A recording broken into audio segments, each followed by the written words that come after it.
नवनाथ कथासार अध्याय 32. या कथेच्या नित्यवाचनाने गंडांतर टळेल व आयुष्य वाढेल. चौरंगीनाथास तपश्चर्या बसवल्यानंतर मच्छिंद्रनाथ व गोरक्षनाथ तेथून निघून गिरनार पर्वती गेले व त्यांनी दत्तात्रयाचे दर्शन घेतले. मच्छिंद्रनाथास पाहताच दत्तात्रयास परमानंद झाला. मच्छिंद्रनाथास केव्हा भेटेन असे त्यास होऊन ते भेटायची वाट पाहत होते. मुलाने आईस भेटावे तसेच मच्छिंद्रनाथाच्या भेटीने दत्तास आले. मग उभयतांच्या प्रेमपूर्वक व सुखदुःखाच्या गोष्टी झाल्या. त्यांनी त्यास पोटाशी धरून आता इथेच राहा, तीर्थयात्रेत जाऊ नको म्हणून सांगितले. ते उभयता तेथे 6 महिनेपर्यंत राहिले. पुढे ते तीर्थयात्रा कराव्यास आज्ञा मागवू लागले. जगाच्या उद्धारासाठी आम्ही जन्म घेतला आहे, यास्तव आम्ही एका ठिकाणी राहता आम्हाला येत नाही असे मच्छिंद्रनाथाने सांगितल्यानंतर दत्तात्रयाने त्यास तीर्थयात्रा करण्याची आज्ञा दिली. दत्तात्रयांना सोडून जातेवेळी मच्छिंद्रनाथांना फार वाईट वाटले. त्यांच्या डोळ्यातून एकसारखे प्रेमाश्रू वाहत होते. ते त्या ठिकाणाहून काशीत जाण्याच्या उद्देशाने निघाले व फिरत फिरत प्रयागास गेले. त्या समयी तेथे त्रिविक्रम नावाचा राजा एक राज्य करत होता. तो काळासारखा शत्रू व तुटून पडे. तो मोठा ज्ञानी असून उदार होता. त्यास सर्व सुखे अनुकूल होती, परंतु पुत्रसंतती नसल्यामुळे त्यास ती सर्व सुखे गोड लागेनात. त्याची साधुसंतांच्या ठिकाणी अतिनिष्ठा असे. त्याची प्रजा ही कोणत्याही प्रकारची काळजी न पाहता आनंदामध्ये राहत होती. त्याची राणी महापतिव्रता असून त्याच्या मर्जीनुसार वागत असे, परंतु पोटी संतती नसल्याने ती देखील थोडी खिन्न असे. राजा दिवसेंदिवस थकत चालल्यामुळे व पुत्रप्राप्तीची निराशा वाटून तिला वारंवार दुःख होई. अशी ती काळजीत पडली असता एके दिवशी राजा परलोकवासी झाला. तेव्हा राज्यात मोठा हाहाकार झाला. राणी रेवती तर दुःखसागरात बुडून गेली. तिच्यावर दुःखाचे डोंगर कोसळले. त्रिविक्रम राजासारखा राजा पुन्हा होणार नाही असे त्याचे गुण गाऊन लोक विलाप करू लागले. साऱ्या प्रयागभर रडारड सुरू झाली. त्याच संधीस मच्छिंद्रनाथ व गोरक्षनाथ त्या शहरात प्रविष्ट झाले. त्यावेळी मच्छिंद्रनाथास तेथील परिस्थिती ऐकून त्यांना कळवळा आला. धन्य हा राजा की ज्याच्यासाठी सर्व लोक हळहळत आहेत. अशा राजास पुन्हा जिवंत करून या सर्वांना दुःखातून सोडवावे असे मच्छिंद्रनाथांच्या मनात आले. त्याने राजाची आयुष्यमर्यादा शोधून पाहिली व तो आता ब्रह्मस्वरूपी जाऊन मिळाला असल्याचे त्यांना दिसले. तेव्हा त्यांचा उपाय हरला, कारण बीजापासून वृक्ष कसा होईल. मग मच्छिंद्रनाथ गावातून परत जाऊ लागले, परंतु गोरक्षनाथांचे मन इतके कळवळले होते की लोकांना त्या दुःखात ठेवून त्याला परत जाववेना. तरी ते मच्छिंद्रनाथावर तसेच परत गेले. गावाबाहेर एक शिवालय होते, त्यात ते दोघे जाऊन बसले. तेथून जवळच राजाच्या प्रेतास संस्कार करण्यासाठी नेऊन ठेवले होते. प्रेतासमागमे पुष्कळ मंडळी होती. त्यांचे दुःख गोरक्षनाथांनी पाहावेना व राजाचे प्रेत उठवण्यासाठी त्याने मच्छिंद्रनाथास सांगून पाहिले. पण मच्छिंद्रनाथाने त्यांना खुणेने उगाच गप्प बसायला सांगितले, परंतु गोरक्षनाथांना मात्र निमूटपणे शांत बसवेना. ते म्हणाले, गुरुवर, जर तुम्ही यास उठवीत नसाल तर मी यास उठून सर्वांच्या दुःखाचा परिहार करतो. ते ऐकून मच्छिंद्रनाथ म्हणाले की राजाला उठवण्याचे तुझ्यामध्ये सामर्थ्य नाही. तेव्हा गोरक्षनाथ म्हणाले, राजास उठून सर्वांना सुखी करण्याचा मी निश्चय केला आहे. ही गोष्ट जर मजपासून घडली नाही तर अग्निकाष्ठे भक्षण करून स्वतःचा घात करून घेईन, आणि याप्रमाणे मी न करीन तर कोटी वर्षापर्यंत नरक भोगेन. हे ऐकून मच्छिंद्रनाथांनी त्यास सांगितले, तू अविचाराने हा पण केला आहेस. राजा हा ब्रह्मस्वरूपी जाऊन मिळाला आहे, त्यामुळे त्याला आपण आता जिवंत करू शकत नाही. मग गोरक्षनाथांनी अंतर्दृष्टीने पाहिले असता ती गोष्ट खरी दिसली. तेव्हा त्याची निराशा झाली. पण गोरक्षनाथ पण घेऊन चुकले होते. पण त्याप्रमाणे प्रतिज्ञा शेवटास नेण्याकरता सुकी लाकडे त्यांनी गोळा केली व आता हा अग्नीत प्राण दिल्याशिवाय राहणार नाही अशी मच्छिंद्रनाथांची पूर्ण खात्री होती. कारण पूर्वी एकदा त्याने ब्राह्मणीला वड्याकरता डोळा काढून दिला होता. हा अनुभव मच्छिंद्रनाथात आला असल्याने गोरक्षनाथांना जवळ बोलून म्हणाले, लोकांच्या कल्याणाकरता तू जीवावर उदार झाला आहेस, म्हणून मी आता तुला एक युक्ती सांगतो, तसं वाग. म्हणजे तुझ्या मनाप्रमाणे एक गोष्ट घडून येऊन राजा जिवंत होईल व लोकांचे दुःख निवारण होईल. मी स्वतः राजाच्या देहात प्रवेश करतो, परंतु तू हे माझे शरीर 12 वर्षापर्यंत जतन करून ठेव. 12 वर्षानंतर मी पुन्हा आपल्या देहात प्रवेश करीन. मग आपल्याकडून जितके होईल तितके आपण जगाचे कल्याण करू. या युक्तीस गोरक्षनाथ अनुकूल झाले. मग मच्छिंद्रनाथाने आपले शरीर सोडून राजाच्या मृत शरीरात संचार केला. त्यामुळे राजा लागला स्मशानात उठून बसला. सर्व लोकांना आनंद झाला मग लोकांनी राजाचा एक सुवर्णाचा पुतळा करून जाळला. स्मशानातील क्रिया उरकून घेतली व सर्वजण आनंदाने घरोघरी गेले. इकडे शिवालयामध्ये गोरक्षनाथ मच्छिंद्रनाथांचे शरीर कोणत्या रीतीने रक्षण करावे असे विचारत पडला होता. इतक्यात एक गुरुवेण तिथे आली. तिला पाहून माझ्या मच्छिंद्रनाथ गुरुने त्रिविक्रम राजाच्या देहात प्रवेश केला आहे इत्यादी सर्व वृत्तांत त्यास तिला निवेदन केला आणि शेवटी तिला म्हणाला की 12 वर्षापर्यंत माझे गुरुचे प्रेत मला सांभाळून ठेवले पाहिजे. तरी एखादे निवांत स्थळ मला दाखव. आणि हो, ही गोष्ट गुप्त राहायला पाहिजे. तू कोणाशी बोलू नकोस, नाहीतर ही जर गोष्ट उघडकीस आली तर मोठा अनर्थ घडून येईल. मग ती गुरवीण गोरक्षाच्या म्हणण्याप्रमाणे वागण्यास कबूल झाली. त्या शिवालयात एक भुयार होते. तेथे ते मच्छिंद्रनाथांचे प्रेत लपवून ठेवण्यासाठी गुरुवीने सांगून ती जागा त्यास दाखवल्यानंतर गोरक्षनाथाने ते प्रेत तिथे नेऊन ठेवले. ते स्थळ त्याच्याशिवाय कुणास ठाऊक नव्हते.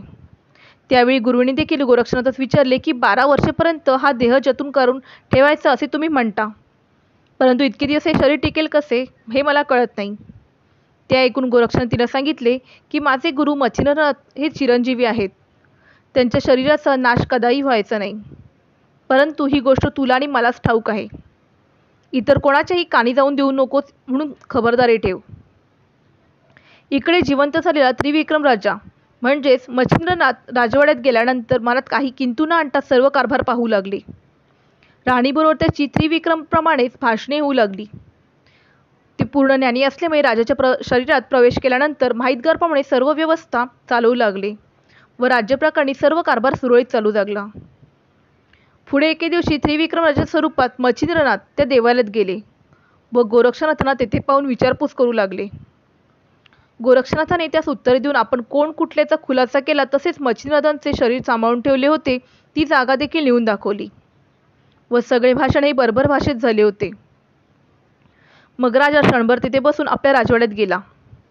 याप्रमाणे राजा म्हणजेच मच्छिंद्रनाथ जे त्रिविक्रमच्या शरीरात होते ते नित्य शिवालयात जात असत व आपली शरीर ठेवली जागा पाहत असत. ते काही वेळ शिवाजवळ तर काही वेळ गोरक्षाजवळ बसून प्रेमपूर्वक गोष्टी करत. याप्रमाणे 3 महिने एकसारखा क्रम चालला असता एके दिवशी गोरक्षनाथाने राजास सांगितले की आता मी तीर्थयात्रेत जातो. आपण योग साधन करून स्वस्थ असावे व स्वहित साधून स्वशरीराचे रक्षण करावे. ते गोरक्षनाथांचे सर्व म्हणणे मच्छिंद्रनाथाने मान्य करून त्यास तीर्थयात्रा कराव्यात जाण्याची आज्ञा दिली व गोरक्षनाथ तीर्थयात्रेस गेला. पुढे 6 महिन्यांनी रेवती राणी गरोदर राहिली. 9 महिने पूर्ण होतात ती प्रसूत होऊन तिला एक पुत्ररत्न प्राप्त झाले. 12 दिवशी मुलास पाण्यात बसून धर्मनाथ असे नाव ठेवले. त्या मुलाचे वय 5 वर्षाचे झाल्यानंतर एके दिवशी राजा व राणी शिवालयात पूजा करावयास गेली. तेथे राणीने शिवाची पूजा केल्यानंतर प्रार्थना केली की हे शंकरा, हे उमापते, राजा त्रिविक्रम राजा याच्या आधी मला मरण दे. मी सुवासिनी असेपर्यंत हे मरणे उत्तम होईल. रेवती राणीने केलेली प्रार्थना ऐकताच तेथे असलेली गुरुविणीस खदाखदा हसू आले. तेव्हा राणी तिला विचारले की काहीतरी आश्चर्य वाटल्याशिवाय तुला हसू येत नाही. तुला कोणते नवल वाटले तेव्हा तू मनात संशय न धरता मला सांग. त्या गुरुवीण म्हणाली, तुम्ही ती हकीकत विचारू नये व मलाही खरी हकीकत तुम्हापाशी बोलता येणार नाही, का की कदाचित अनर्थ घडून यायचा म्हणून मला भय वाटते. आम्ही दुर्बळ असून तुम्ही सत्ताधीश आहात आणि मी ती सांगेन ती हकीकत ऐकून तुम्हाला क्रोध आल्यास तुम्ही आमच्या जीवावर येऊन बेतायचे. ते ऐकून माझ्यापासून तुला कोणत्याही प्रकारचे दुःख व जीवास कोणतीही एक भीती राहणार नाही असे राणीने तिला वचन दिले. मग गुरविणीने तिला मुळापासून शेवटपर्यंत संपूर्ण वृत्तांत निवेदन केला. शेवटी ती म्हणाली, त्रिविक्रम राजा मरण पावला असून त्याच्या देहात मच्छिंद्रनाथाने संचार केला आहे. या कारणाने तू विधवा असता सुवासिनी म्हणवतेस म्हणून मला हसू आले. परंतु आता इतकेच कर की ही गोष्ट कुणाजवळ बोलू नको. नंतर राणीच्या आग्रहावरून गुरविणीने तिला मच्छिंद्रनाथांचे शरीर भुयारात होते तेथे नेऊन दाखवले. ते पाहून रेवती उदास होऊन राजवाड्यात गेली. तिला चैन पडेना. तिच्या मनात कल्पना येऊ लागल्या. ती म्हणाली, दुर्दैवाने पतिव्रता प्राणास मी अंतरले हे खचित. योगायोग होता त्याप्रमाणे घडून आले. आता पुढे येणाऱ्या परिस्थितीचा आत्तापासून बंदोबस्त केला पाहिजे. स्वस्थ बसून राहता कामा नये. वास्तविक पाहू गेले असता मच्छिंद्रनाथांचाच हा हल्लीचा संसार आहे.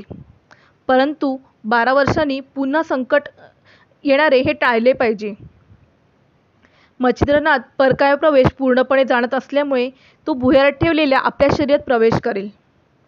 पण आपला मुलगा त्यावेळी लहान धावून मीही देखील निराश्रित होऊन परत उघड्यावर पडेन. तरी हा मच्छिंद्रनाथांचा देह छिन्नभिन्न करून टाकला हाच एक उत्कृष्ट उपाय दिसतो. जर देहच नसेल तर मच्छिंद्रनाथ कुठे जाणार? अशी कल्पना मनात आणून तिने तिच्या देहाचा नाश करून टाकण्याचा एक पक्का निर्णय केला. नंतर कुणासही न सांगता एका दासीत भरून घेऊन ती मध्यरात्री भुयाराच दरवाजा उघडून शस्त्राने मच्छिंद्रनाथांच्या देहाचे तुकडे करून बाहेर नेऊन टाकून दिले आणि पूर्वीप्रमाणे गुहेचे दार दाबून ती राजवाड्यात गेली. इतके कृत्य झाल्यानंतर पार्वती जागृत झाली. तिने शंकरास जागे केले व रेवती राणीस मच्छिंद्रनाथांच्या देहाचे तुकडे करून टाकल्याचे सांगितले. तेव्हा आज आपला प्राणच गेला असे शंकरास वाटू लागले. मग त्यांनी यक्षिणीस बोलून मच्छिंद्रनाथांच्या देहाचे तुकडे एकत्र करून कैलासास पाठवून देण्याबद्दल पार्वतीस सांगितले. पार्वतीने बोलवताच कोटी चामुंडा येऊन दाखल झाल्या. त्यांच्या शरीराचे तुकडे नीट वेचून नीट जतन करून ठेवण्याची व वीरभद्राच्या स्वाधीन करण्याची पार्वतीने आज्ञा केली. त्या आज्ञेप्रमाणे शरीराचे तुकडे वेचून चामुंडा कैलासास गेल्या.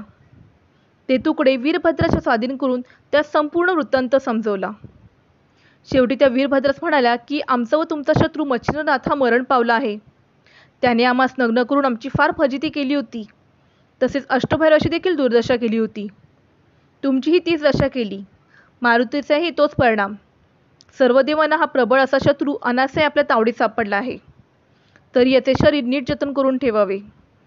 या मच्छिंद्रनाथांचा शिष्य गोरक्षनाथ हा महान प्रतापी आहे. तो हे शरीर घेऊन जाण्याकरता येईल. यास्तव फार सावध राहावे. हे ऐकून वीरभद्राने 84,72,00,000 शिवगण व रक्षणासाठी बसवले व कोटी यक्षिणी, चामुंडा, डंकिनी व शंखिणी यांचा खडा पहारा ठेवला. इकडे त्रिविक्रम राजा म्हणजेच मच्छिंद्रनाथ नित्य शिवलात गेल्यावर भुयाराकडे जाऊन पाही, पण खूण जशीच्या तशी असल्यामुळे त्याने घडलेला प्रकार त्यांच्या समजण्यात आला नाही व तो त्यांनी अंतर्दृष्टीने देखील पाहिला नाही. त्यांची आता 12 वर्षाची मुदत भरली होती.